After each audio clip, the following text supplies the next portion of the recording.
January 21st, 2021 marked not only the beginning of the Biden administration. Joe Biden said on January 20th of 2021, we're going to have open borders in America. But also the beginning of the worst border crisis in American history. He claimed the immigration and border security policies of President Donald Trump were racist and bigoted. We're going to have strong, incredible borders, and people are going to come into our country, but they're going to come into our country legally. Joe Biden made it clear that if he won the presidency, he would effectively end those policies to ensure there would be unfettered, mass illegal migration into the United States. What I would do as president, I would in fact make sure that we immediately surge to the border. All those people are seeking asylum. Today, virtually everything at the border is controlled by the cartels. America's opioid crisis shows no signs of abating. 95% of the fentanyl comes from our wide open southwest border. More than 107,000 Americans died of drug overdoses in 2021. U.S. Border Patrol stretched thin by record migrant crossings. No, there will not be another foot of wall constructed on my administration. Disturbing new images of the crisis at our southern border. It's become a record-breaking year of border crossings. Most of those encounters, single men. A seemingly endless stream of people making their way on foot towards the United States.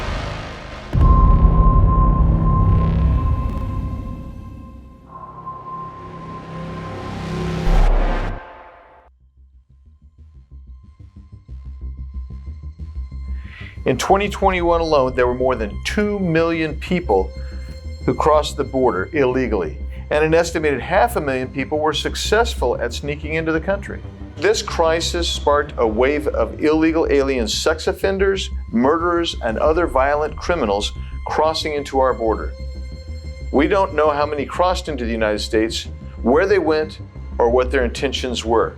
The Border Patrol says that they estimate that 8 of 10 women that cross the border are raped. They estimate that number can be as high as 50% for trans or for gay men as well, or gay women. They also estimate that the children are being raped. Children are being used as pawns and being sold into the sex trafficking industry here. You got to remember, like a human being, drugs you can sell one time, and then the consumer uses the drugs and that's it.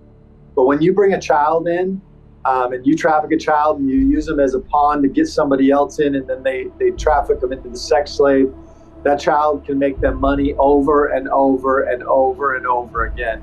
About a year ago, maybe within a year, we had a lady we caught. She had a baggie full of pills inside her backpack. We asked her what those pills were, and she said, well, when I was going to cross the border, I knew that I was going to get raped multiple times. These are morning after pills. I mean, where in the world did we lose our moral compass so bad as Americans that we put politics, because it aligns with your political ideologies, to have open borders? When did we get to a point where we put that over people? And that's what's happening, and that's what we deal with on a daily basis.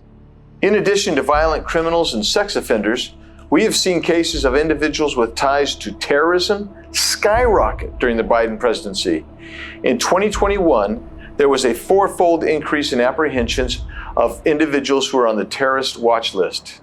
Anyone who claims that our open borders does not increase our national security vulnerability, they're simply lying to the American people, or they're willfully ignorant.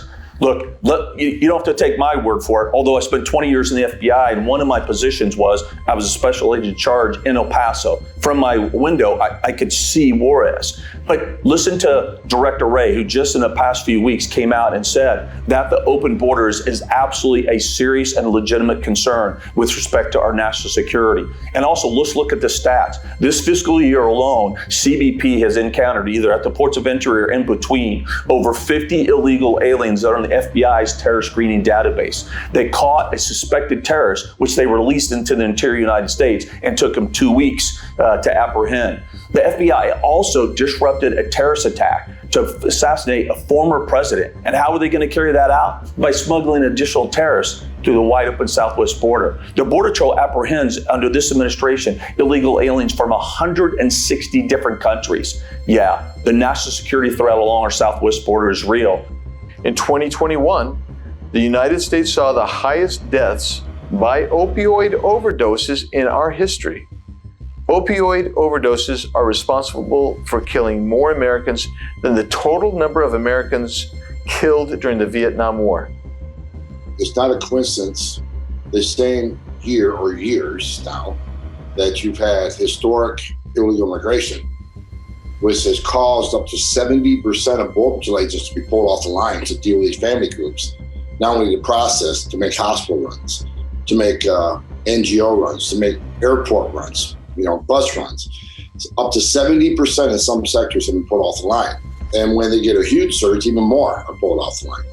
So the same year you have that many Border Patrol agents pulled off the line, opens the border up for the cartels to move narcotics through. So like I said, it's not a coincidence, same year historic illegal immigration, historic overdose deaths. The DEA is on record saying 95% of the fentanyl is coming across the southwest border. And why is so much coming across? Because, as I just said, the border is wide open because Border Patrol agents are overwhelmed with this immigration crisis. The criminal cartels, like I've done this for 35 years, the criminal cartels in Mexico are smart. They'll run a huge group of family groups, whether it's 100 or 200 family groups in one area. Knowing that would overwhelm the Border Patrol, and Border Patrol pull resources from other parts of the border to deal with that humanitarian crisis. And that's when the cartels, once they get the Border Patrol tied up over here, that's when they move the drugs. That's when they move the gang members. That's when they move the criminals. That's when they move the people that don't want to be arrested, that don't want to turn themselves over to the Border Patrol, that pay the cartels a little bit extra. So when they created this, this Biden administration purposely created this immigration crisis, they also created a public health crisis with drugs. They created a public safety crisis with the criminals and gang members. And they certainly created a national security crisis because the border is wide open. Drugs aren't the only thing that Mexican drug cartels control along the southern border. When an illegal alien crosses the border, they must pay the cartels for passage. While most illegal aliens don't have enough money to pay the fee charged by the cartels to gain entry, the cartels often threaten family members left behind by the illegal alien and thus can control the illegal alien. We have seen caravans in the thousands attempt to cross our southern border. The demographic of illegal border crossers has changed dramatically since the surge of 2019. Documentation discarded by illegal aliens in Yuma, Arizona indicates that they have come from more than 100 countries. Many fly to the tourist area of Cancun or into Mexico City. They then travel to Mexicali, and then they take a bus supplied by the cartel, or sometimes even Uber to the border just the other side of Yuma, Arizona. One of the hot points, or the most trafficked area in the Yuma sector. And as we've walked along, we've been able to find lots of ID, lots of money, anything that could be used to identify a country of origin. Many of them have taken out a visitor's pass or a Mexican visitor's visa in order to establish themselves in Mexico so that they can pass through the country without being bothered. And most of those people, when they get here to this point in time, they discard any and all ID. That ID is proof that they've established residency within the country of Mexico. Each one of their IDs costs a minimum of $100 all the way up to $250. So we can see that there is a large amount of money that's changing hands as these people are passing through Mexico. We also find a lot of medications in these areas, and it's not uncommon to find medication that's prescribed for some of the worst maladies. So we know people are coming here for help oftentimes, but some of them are coming here and people who should actually be institutionalized based upon the medicine that we found here along the border, which is really scary. And many of these people are actually coming across the border, walking through our communities, walking into people's homes at times, and camping out. So I am very grateful that we have completed a few sections of this wall. We now have better operational security here in Yuma, primarily because of the containers, because it funnels the individuals coming across the border to one specific point where Border Patrol is able to coordinate and dedicate 2 or 3 individuals for the people coming across, and it's freed up Border Patrol and Homeland Security in other areas so they can focus on the bad actors and the criminal element and the amount of narcotics coming across.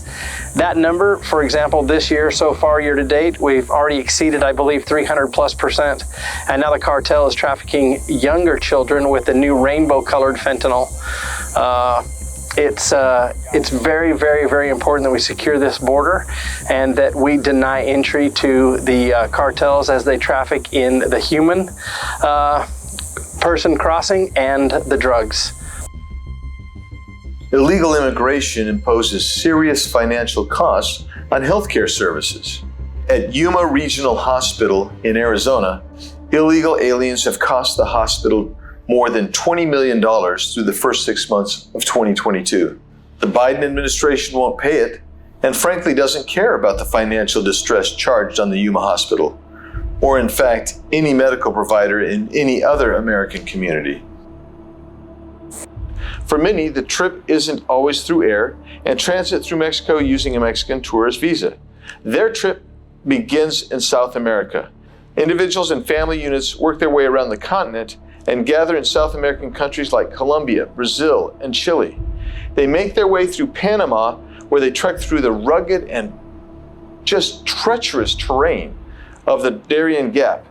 That gap is infested with local criminals who violate, assault, or rob those who are trying ultimately to get to the United States. Those who survive and make it into Panama are bused to the Costa Rican border in a program that is designed to control the release. Darien Gap is very dangerous. It's one of the most dangerous places on earth.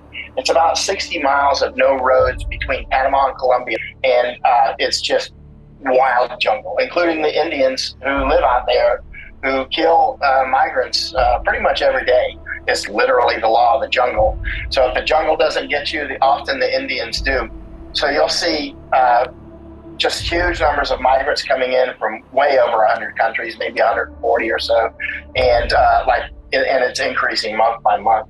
The push and the pull of migration is what causes this, right? So we see people coming in from Asia and from Africa and from the collapse of South America, all collecting up there in Colombia, and that's where they enter the Darien Gap. And so when you enter the Darien Gap, you're under the care of some cartel members to begin with, and that's where the robbery begins. But then you enter the Darien Gap and you have to cross over 3 mountains. Actually, you're crossing over the Continental Divide that goes right through the United States. And so one of the mountains that people cross over is called Montaña de la Muerte, the mountain of death. And on that mountain, many people fall. And so then once you get through that, you have to go what's called the 3 crossings, cross over 3 different rivers, and many drownings, and many people camp by those rivers, and they get washed away in the flash floods. It's it's a rainforest and with mountains, so flash floods are pretty severe. And now you're back into Indian territory where Kuna and Embera Indians just go hog wild on them and kill a huge amount of migrants, rob them, and that sort of thing. And then if you make it out, now you come into the camps at San Vicente and Las Blancas, and there you'll be put on buses and taken up to Costa Rica. And then you're in, at that point, a program called Controlled Flow, which is a program between Panama and Costa Rica, which was initiated and negotiated by the United States between Panama and Costa Rica. And Controlled Flow is an operation so that the flow of migrants is more or less smooth, right? So it's like an assembly line almost. We have watched families and ostensible families casually walk across the southern border to surrender to Border Patrol agents. This practice is being seen as the Biden administration has re-implemented a pre-Trump program of catching and then releasing many of the individuals who cross illegally into the United States. A program where we would send individuals back to Mexico, or they'd have to remain there in order to be able to look at their claims. It was less individuals would do it at the time because there's not an incentive to get released in the United States. You remove the criminal element of allowing individuals to get detained or be sent back. And now what has been happening during the Biden administration is everyone is allowed to claim asylum. It's a free-for-all. There's so many individuals coming into the United States knowing that they're going to get released. And the problem is a lot of these times, these individuals are saying that their claim for asylum is financial. That is not a true asylum claim. What you're seeing under the current administration is a lot more lawlessness than what you saw under the Trump administration. Under the Trump administration, individuals would get detained, and many times they'd have to remain in Mexico until their cases were heard. Under the current administration, individuals are getting released in the United States. A lot of their court cases are, years from now, so we don't know if they're going to show up. And that seems to be the biggest issue that we're having right now. Is they know, come across, claim asylum, and you will get released. And realistically, they won't show up to a lot of these court cases. Maybe not in our generation, but many future generations are going to get affected. And that's part of the problem. Under the Obama administration, there was a lot of individuals that were detained, and we have not yet been able to track where they're at. Even more so now in the future, where are these individuals going to be? How many are there? And what are their intentions in the United States? In addition to re-implementing catch and release, the Biden administration made two other policy decisions that proved to be instrumental in creating the worst border crisis in American history. The administration acted to halt all construction of the border wall along the southern border, leaving debris and construction in piles all along the border to rot and pollute the land, causing even more environmental damage to the already trash-infested border. The administration also ended the Remain in Mexico policy, arguably one of the most significant immigration policies ever. And it played a pivotal role in deterring illegal immigration. 1 out of 10 asylum seekers are granted asylum because they have a legitimate claim. That means 90% of all asylum seekers have bogus claims. International law says that asylum seekers must seek refuge in the first safe country in which they arrive. Many asylum seekers do not do this. They bypass several countries to try to get into the United States. That is known as country shopping, and that is not the intention of the asylum process. The Remain in Mexico program helped end country shopping by requiring asylum seekers to remain in Mexico until their court date, instead of granting them immediate entry into the United States, where they then could get lost and never reappear for their court hearings. I think that the most influential and helpful two things that were done in the last administration, the Trump administration, that were incredibly helpful. One was the Remain in Mexico policy. I feel like the Remain in Mexico policy was incredibly helpful because those folks that are coming across and throwing up their hands asking for asylum are then given trial dates to come back and face the asylum issue in court. But almost none of the people come back for those court dates. They just kind of fade off into our society and blend in. And it's become a huge problem. The Remain in Mexico policy basically said that when you're asking for asylum, that you have to stay on the Mexico side of the border until your court date. And a lot of those people who were not really folks that would qualify for asylum anyway, and I think they knew it, would end up turning back and going back to where they came from. If we were able to get back to a Remain in Mexico and finish the wall, I think that when we were building the wall, that was also a deterrent. And I think that those two things would probably have more impact than just about anything. I'm the sheriff here in Cochise County, Arizona. For the last 18 months, going on almost 2 years now, we have seen an increase in our border activity, a huge uptick in public safety and criminal activity. In my county, we deal with almost 100% of gotaways. These are people that are being smuggled by the criminal cartels to come in our country illegally, which are people that can't give up like you see in other parts of the southwest border, or people that are aggravated in criminal activity or been recently deported or deported in the past. They're camouflaged from booties up to headgear. It's usually about $7,000 per person. to be smuggled in the country, you get 3 attempts to come in. Then they're picked up by smuggler drivers. We're getting approximately 900 to 1,000 smuggler drivers per month coming to Cochise County to drive them from Cochise County to Maricopa County. They get paid $2,000 per person, the smuggler drivers. So 4 people, you're looking at $8,000. Very lucrative criminal activity. That has changed the quality of life here in Cochise County. It's decreased it, eroded us. In the last 3 months alone, we've had 67 pursuits. Border-related costs just in our jail, just under $900,000 in 3 months. That's what it costs the rural citizens of Cochise County for border-related crimes in our jail.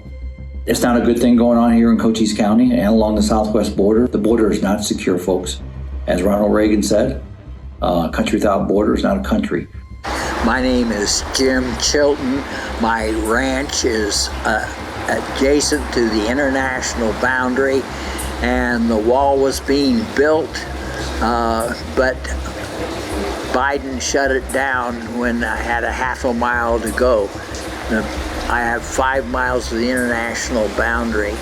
I also have cameras out, motion-activated cameras, and the last few years, I averaged every 6 months 130 people coming through my ranch. And the last 6 months, 1,467, 10 times what we witnessed 2, 3, 4 years ago. Well, my thought was, is there another way to do this without tearing up this beautiful country? But since it's done now, I think we need to finish it. And it's a huge boondoggle if we don't finish it. And right now it's got a lot of openings that have never been closed, although it's been promised. Nothing has happened, and that needs to take place. Otherwise, it's a total waste of the taxpayers' money. While Joe Biden serves as the figurehead for his administration, much of the administration's immigration policy is spearheaded by Homeland Security Secretary Alejandro Mayorkas. Alejandro Mayorkas is an open border radical that serves in Biden's cabinet as Secretary of Homeland Security, a position that serves as the Chief Enforcement Officer of immigration law in the United States. I have filed impeachment articles against Mayorkas. He has deliberately dismantled the nation's border and immigration policies and is a threat to the sovereignty and security of our nation.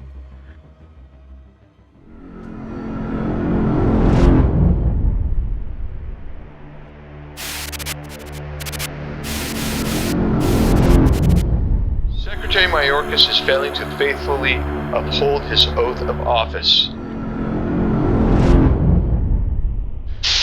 He's the Secretary of Homeland Security, and from the moment he took that job, the Homeland's less secure under his leadership.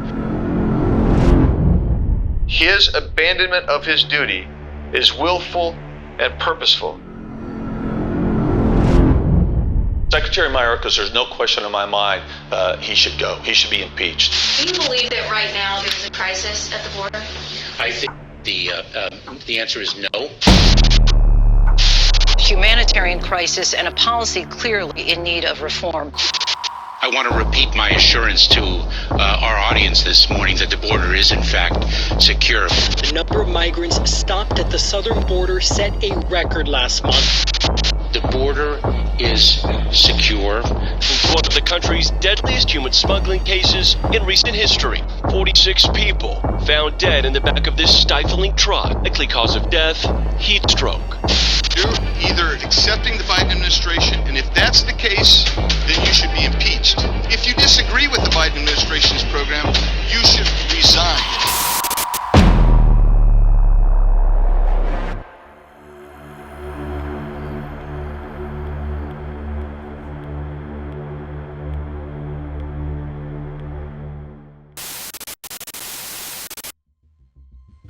This chaos at the southern border can end, however. I have 2 pieces of legislation that help restore operational control at the southern border. The first is the Stopping Border Searches Act, which addresses the loopholes in U.S. immigration law that are serving as magnets for searches of aliens at the border. This bill fixes problems caused by the Flores settlement. That prevents the Department of Homeland Security from detaining family units for more than 20 days and ensures that unaccompanied alien children are quickly and safely returned home and promotes increased integrity in the asylum system. The second piece of legislation is the Fund and Complete the Border Wall Act.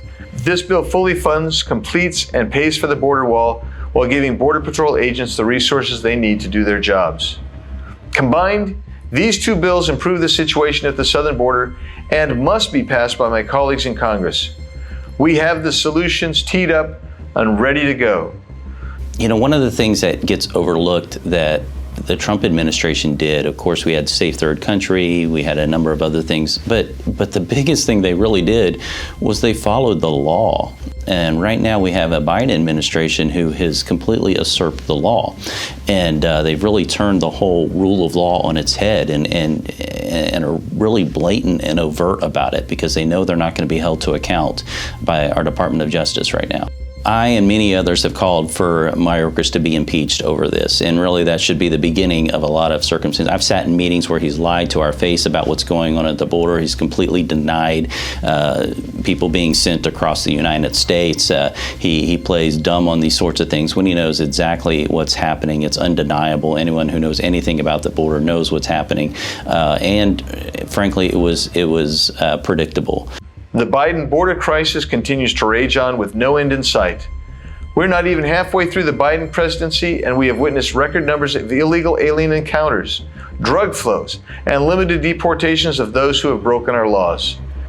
I'm about as far from the southern border as you can get in the United States, but the impacts of the Biden border crisis are felt right here in northern Wisconsin. The first trip that I took to the southern border was a little over 2 years ago to Arizona, and we saw how things were improving. The wall was being built. Sheriffs in Arizona were happy with their interactions with the federal government, and they were beginning to really see progress. And then you fast forward, the next trip I took down to the southern border was in April of 2021, and things were literally falling apart, and it's continued since then. Joe Biden has turned our federal government into the largest human trafficking operation in the history of mankind. Stop the pull that's coming, that's causing people to come to America and cause all the damage to the United States. You know, come to northern Wisconsin where I live and see the damage that's being done to the fabric of our society. In the little county I live in, northern Wisconsin, Oneida County, for the first time, fentanyl drug overdose deaths, I would call them poisonings, have exceeded any other cause of death amongst young people. We even have mayors now in New York City and Washington, D.C. saying, stop, no mas, we can't take this anymore. So even some Democrats are beginning to get the message that this is a horrible humanitarian crisis that's going on that is also compromising our national security. Make no mistake, this was the Biden administration's intention from day one. It has led to a crisis of epic proportions, and if Republicans do not step up, this crisis, this catastrophe will only get worse. It is time to act. We cannot wait.